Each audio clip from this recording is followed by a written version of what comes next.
Nada, nada. A ver si no se me acaba la batería.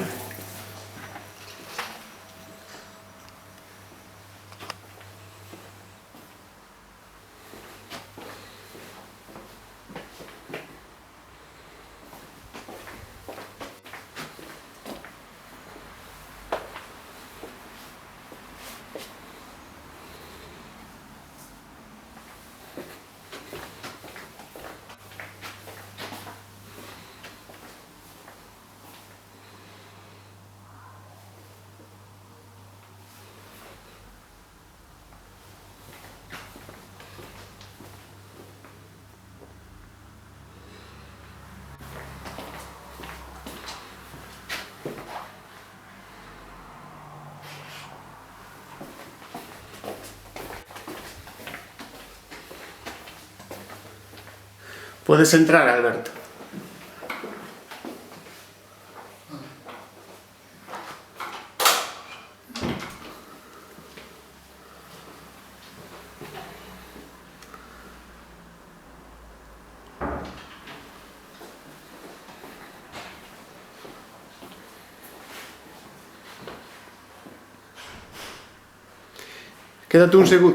Quédate un momento ahí en la habitación que voy a enfocar hacia la entrada.